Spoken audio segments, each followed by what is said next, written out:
저 5장 6장은 그 광야를 지나가는 하나님의 군대인 이스라엘 백성들에 대한 말씀입니다. 군대를 든든하게 세우는 데 있어서 가장 중요한 것은 사람이죠. 그래서 사람이 정결해야 된다. 그 말씀하는데 제일 먼저 이 신체적인 정결입니다. 그 2절에 이스라엘 장로에게 명령하여 모든 나병 환자와 그 나병이라고 되어 있는데 오늘날로 이야기하면 나병은 그대로 이제 문둥병이 되는데 여기서 이제 나병은 그런 문둥병만 이야기하는 것이 아니라 악성 피부병입니다. 악성 피부병. 원문에도 피부병으로 나옵니다. 악성 피부병. 또 유출증이라고 하는 것은 이제 그 성병입니다. 성병. 이런 병에 걸린 환자들은 왜 진영 밖으로 보내게 했을까? 전염성이 강하다. 전염성이 강하다. 그랬습니다. 예, 군대에서도 피부병이 한번 돌면은 금방 온 부대로 확 돌아버려요. 피부병 이거 무섭더라고요. 저희가 있을 때도 한번 돌았는데 피부병 무섭습니다. 그리고 이 그다음에 또 뭔가 하면은 죽음으로 부정하게 된 자, 이 죽은 시체에 손을 댄 사람입니다. 이제 이 지역은 이제 그 광야를 지나가는데 굉장히 뜨겁죠. 그 뜨거운 지역에서는 시체가 빨리 부패하기 때문에 그 시체를 수습하는 사람들도 원치 않은 병에 감염이 될 수가 있어요. 그리고 200만 명이 넘는 사람들이 이제 광야를 지나가는데 전염병이 돌면은 엄청나게 희생을 일어날 겁니다. 당시에 뭐 항생제도 없고 백신도 없고 그런 시대에 전염병이 무섭습니다. 그래서 격리 조치하는 거예요. 진영 밖으로 격리 조치를 하는 겁니다. 지금도 그래서 이스라엘이나 아랍이나 그쪽 중동 지방에서는 사람이 죽으면 해지기 전에 장례를 다 치러요. 장례를. 뭐 옛날에는 냉동고가 없기도 하지만은 이런 그 율법에 의해 가지고 그리고 시신이 금방 부패해 버리기 때문에 해지기 전에 그날 장례를 다 치릅니다. 그래서 가끔 뉴스 시간에 나올 때 뭐 팔레스타인 사람들이 폭격으로 죽은 사람들 막 들고 행진할 때 그게 그날 다 죽은 사람, 그날 죽은 사람들. 병균에 감염된 사람이나 감염될 가능성이 높은 사람 진영 밖으로 내보내라라는 것은 공동체의 평안을 위해서 그렇게 한 겁니다. 그러니까 병에 걸린 사람들이 진영 밖으로 나가면은 진영 안에 있는 사람들은 예, 그 평화롭죠. 그리고 진영 밖에 나간 사람들은 자기들끼리 이제 치료를 할 수 있죠. 치료하고 회복에 집중할 수가 있습니다. 그래서 회복하면은 다시 들어오게 되는 거죠. 다시 들어오게 되는 겁니다. 그 내가 그들 중에 있느니라 그 진영 가운데 있느니라 하나님이 말씀하셨는데 하나님이 계신 곳에는 항상 이 평안이 샬롬이 있어야 됩니다. 그래서 벗어나게 해라. 그다음 5절에서 10절까지는 이제 그 속 사람이 이 평화로워지는 정결을 하는 그겁니다.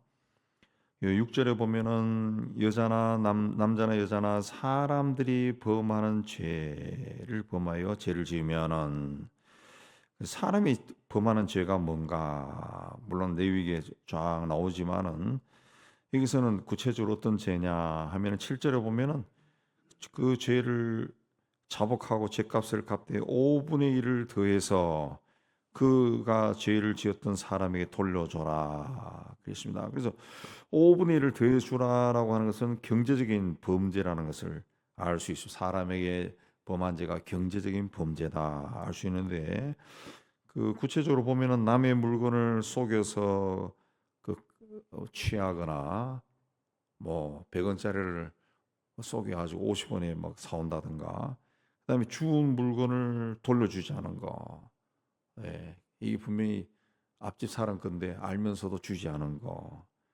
그다음에 착취하려 하고도 안 했다고 거짓말하는 거 뺏었는데도 안 뺏었다고 저 사람이 그냥 준 거라고 미리 거짓말하는 거 이미 이제 드러나지 않은 거죠. 혼자만 아는 겁니다. 혼자만 아는 거. 이 죄를 자복하라 그랬어요. 자복하라. 5분의 1을 더하라. 원래 율법에 하면은 도둑질을 하면은 4배나 5배로 배상하라 그랬습니다. 4배다. 근데 여기는 이 자기만 아는 죄예요. 자기만 사람에게 지었지만 자기만 아는 죄, 드러나지 않은 죄입니다. 요거는 5분의 1만 더해서 갚아라. 예. 상대적으로 덜 부담스럽게 한 것은 스스로 이 자복하고 나오도록 그렇게 한 겁니다. 다른 사람이 모르지만 나는 알고 있는 거거든요. 그러니까 그 죄도 스스로 고백하고 나와라. 근데 보상해야 될 사람이 죽었어요. 죽으면은 그 회피한 것이 아니라 뭐 해방되었네가 아니라 제사장에게 찾아가서 5분의 1을 더해서 제사장에게 주라. 제사장에게 주라. 그렇습니다. 우리나라는 뭐 우리 다 알고 있듯이 그 법이 좀 굉장히 어느 쪽의 법을 갖다 댔는지 희한한 법들이 많아요. 희한한 법들. 뭐 수사를 하다가도 본인이 수사 대상자가 죽어버리면은 수사를 안 해. 다 공소소멸. 이거 어디에서 뺏겠다고 하던데. 근데 외국은 미국이나 다른 나라는 그런 거 없습니다. 사람이 죽어도 계속 수사하는 거예요. 그래가지고 이거는 이런 범죄였다라고 공포를 합니다. 그런 게 자꾸 쌓여야 이 사회가 건강해지는 건데 아주 질이 안 좋은 그런 범죄를 했는데 본인이 뭐 자살하거나 뭐 사고로 죽었거나 그러면 수사를 안 해버려요. 그러면 저렇게 하면 끝나는구나. 그 사람들이 자꾸 생각해요. 그게 잘못된 거죠. 잘못된. 여기 마찬가지로 이 보상해야 되는데 A라고 하는 사람에게 보상해야 되는데 A가 죽어버렸어. 그럼 살았네. 그게 아니라는 거죠. 제사장에게 가서 5분의 1을 더해라. 예. 오늘날 우리나라에 사기꾼들이 엄청나게 많은데, 자 100억을 사기했어요. 100억을 사기해서 예를 들어 한 50억 정도 변호사 최고의 법무법인을 사서 하면은 거의 다 풀려난다 그래요. 거의 다 풀려납니다. 풀려나. 내가 이 예수를 신실하게 믿는 그 변호사인데 어느 날 누구로부터 한 50억짜리 의뢰가 들어왔어요.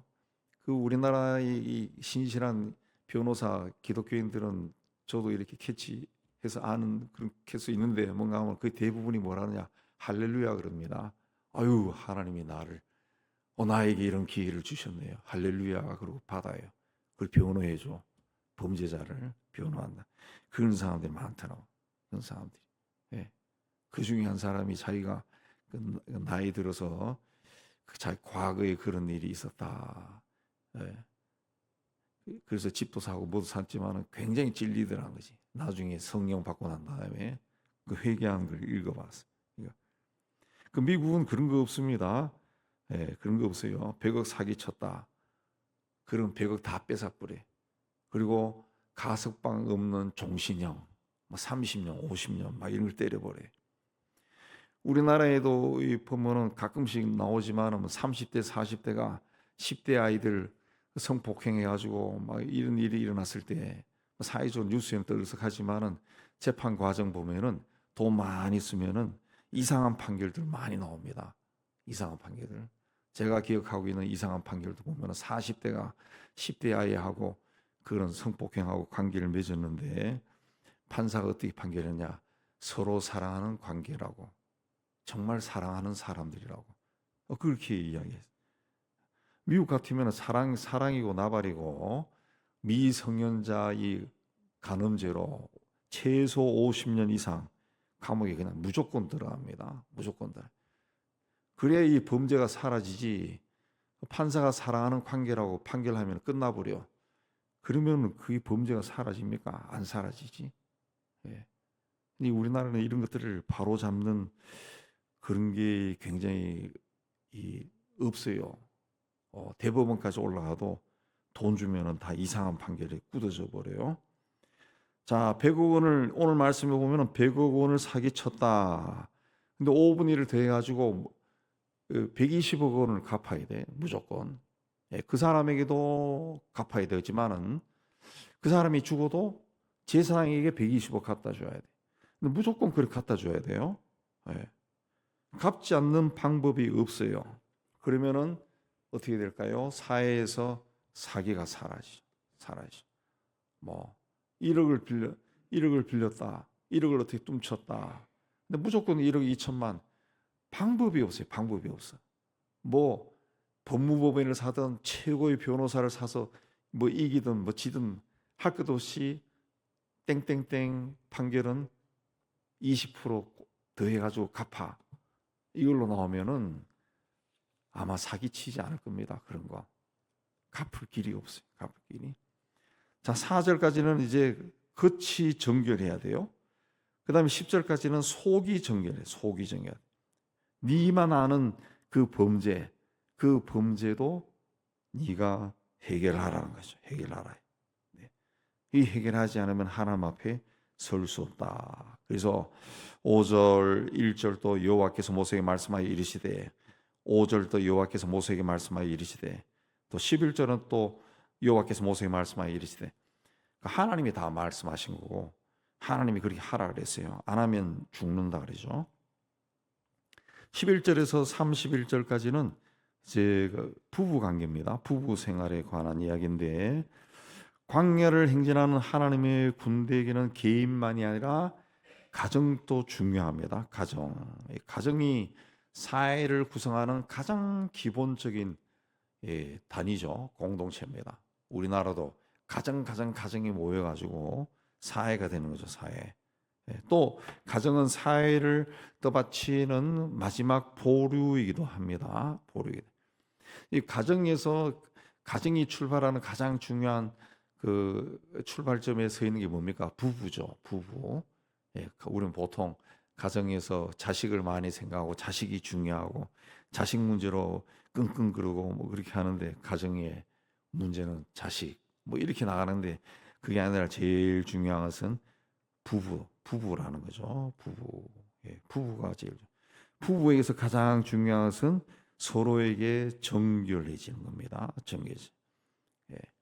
그래서 이 서로에게 정결하지 않은 간음을 민수기에서는 신의를 저버린 것이다. 그렇게 이야기합니다. 서로의 신의를 저버린 것이다. 12절에 오면은 신의를 저버린 것이다. 서로의 믿음을 버린 것이다. 그 신체적으로 그다음에 또 내면적으로 또 가정이 또 정결하는 거. 이게 이제 공동체를 하나님 앞에 정결하게 세우는 그 가장 중요한 방법입니다.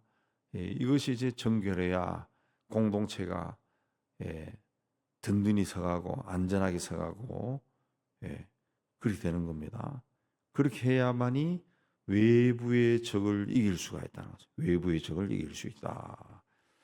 자, 우리 인생이라는 것은 광야길을 걸어가는 겁니다. 그 광야길에 하나님이 동행합니다.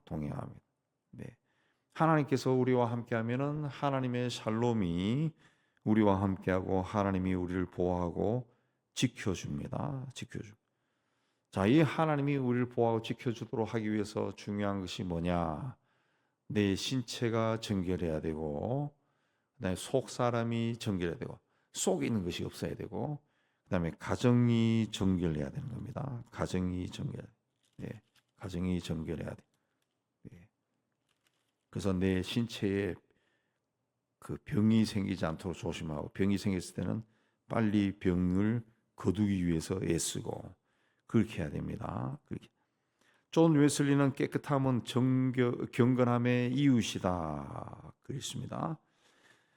깨끗함과 경건함은 가깝다는 거죠. 사실 경건한 사람들이 깨끗합니다. 요즘 또 마찬가지지만은 그 가까이 가면은 술 냄새, 담배 냄새 나는 사람들이 있다고. 담배 냄새 나서 냄새가 나죠. 그러나 경건한 사람들은 그런 냄새가 안 나죠. 악취가 안 나죠. 요새 그 우리나라도 마약이 점점 늘어나고 있다 그러죠. 마약이. 뭐 뉴스에도 나왔지만은 미국의 필라델피아, 샌프란시스코 같은데 마약 중독자들이 길거리에 좀비처럼 서 있는 모습을 많이 봤는데 우리나라도 가끔 그러죠. 마약 취해가지고 차 몰다가 막 정신 나가버린 사람들 막 나오는데 그 신체적으로 건강하지 않은 거죠. 마약. 속도 마찬가지로 건강. 속이고 거치고 다 파괴되는 것이 마약이죠. 마약. 예.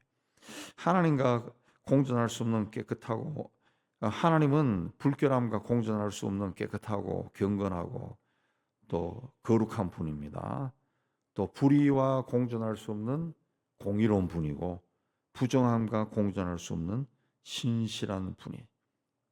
근데 우리에게는 이 거룩함과 공의와 신실함에서 떠날 수 있는 요소가 우리 인간에게는 굉장히 많습니다. 굉장히 많습니다. 오늘까지 경건하게 살다가도 내일부터 전혀 달라질 수 있는 것이 사람이랑 사람. 예. 이 사람을 노리는 그 마귀가 있기 때문에 항상 우리는 순간적으로도 미끄러질 수 있어요. 그래서 항상 성령 충만해서 이 하나님의 품 안에서 살아야 됩니다. 그렇게 하기 위해서는 오늘 말씀에 나온 것처럼 신체적으로 정결하고 속 사람이 숨긴 것이 없을 정도로 정결하고 또 가정이 하나님이 늘 가정에 임하는 그런 가정을 세우기 위해 애를 써야 돼. 애를 써. 하나님을 떠나가면은 하나님도 우리를 떠나갑니다. 그래서 우리 가정에 하나님을 떠나서 살아가는 사람이 없도록 관리하고 하나님 앞에 세우는 것이 참 중요합니다. 그렇게 할 때 하나님의 은혜와 축복 가운데 있을 것이고 훗날 하나님 앞에 가서 하나님과 영생하는 복을 누리게 될 겁니다. 이 믿음 가운데 가기를 주의 이름으로 축복합니다.